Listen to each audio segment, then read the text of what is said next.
گھریلو خواتین نے بھی اپنے لیے محافل کے مواقع تلاش کر لیے۔ لندن میں خوبصورت تقریب کا اہتمام کیا گیا جس میں پاکستانی، بھارتی اور بنگلہ دیشی مستورات نے کیٹ واک بھی کی اور پنجابی بھنگڑا بھی ڈالا۔ رنگا رنگ تقریب کا احوال جانتے ہیں غلام حسین اوان کی اس رپورٹ میں۔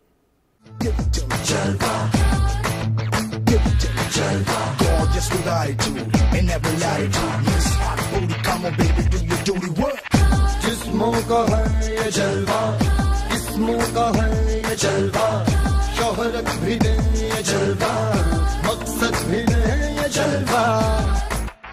لندن کے علاقے ساؤتھ ہال کے مقامی ہوٹل میں منعقدہ خواتین پارٹی کے نام سے تقریب کا اہتمام کیا گیا۔ اس تقریب کی انفرادیت یہ تھی کہ لندن جیسے مصروف ترین شہر میں جہاں زندگی بہت تیز اور رواں دواں ہے، وہاں ایشین گھریلو خواتین کے لیے ایسے مواقع بھی پیدا کیے جاتے ہیں جس میں ایشین کمیونٹی سے تعلق رکھنے والی خواتین کو تفریح مہیا کی جاتی ہے۔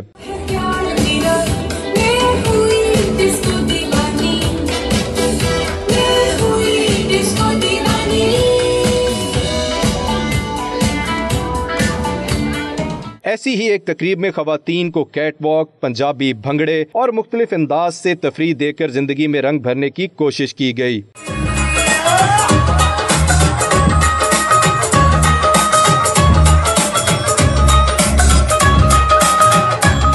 تقریب میں موجود گھریلو خواتین کا کہنا تھا کہ برطانیہ جیسے ملک میں بھی اپنی روایات کو قائم رکھتے ہوئے وہ گھر اور بچوں کی دیکھ بھال میں سارا وقت صرف کرتی ہیں۔ اسی روٹین کو تبدیل کرنے کے لیے ایسی محافل کا ہونا بہت ضروری ہے۔ Shrazia Hamid, you're such a nice lady and empowering woman as well, and I hope that everything goes well for this event. I was really excited to be in this event today.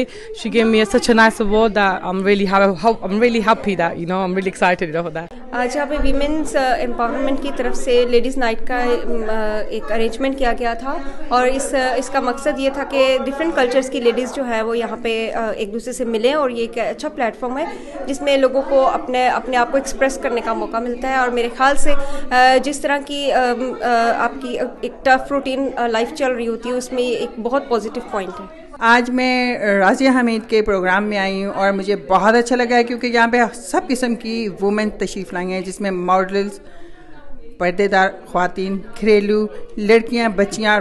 بہت مزے کا programme تھا۔ میں کہنا چاہتی ہوں یہ کہ ایسے پروگرام ہوتے رہنا چاہیے۔ یہ وومنس کے لیے بہت اسپیشلی جو اسٹریس ہوتا ہے نا وومنس کے، اس کے لیے ویری بیسٹ ہے۔ گھریلو لیڈیز کا ایونٹ ہوتا ہے جس میں جب وہ آ کے پرفارم کیٹ واک کرتی ہیں، دے کانٹ بلیو کہ they can do cat walk, and the reason is they never thought in their life and in our culture this thing allow to come on the media doing a cat walk. ہماری جو عورتیں ہیں، بیٹیاں ہیں، بہنیں، ان کے لیے نا یہ پلیٹ فارم بہت امپورٹنٹ ہے تاکہ ہم اپنا کلچر بھی ہم سیلیبریٹ کریں۔ یہ نہیں کہ صرف ہم پاکستانی کلچر ادھر سیلیبریٹ کر رہے ہیں، بلکہ ہم ہر کلچر کو نا ہم ادھر سیلیبریٹ کرتے ہیں۔ گھریلو شادی شدہ خواتین نے اپنے انداز میں فیشن شو، شعر و شاعری، بھنگڑوں سے اس بات کو اجاگر کرنے کی کوشش کی کہ شادی شدہ گھریلو خواتین بھی تبدیلی چاہتی ہیں۔ اسی لیے انہوں نے ہر ماہ ایسی تقاریب کے انعقاد کا اعلان کیا ہے۔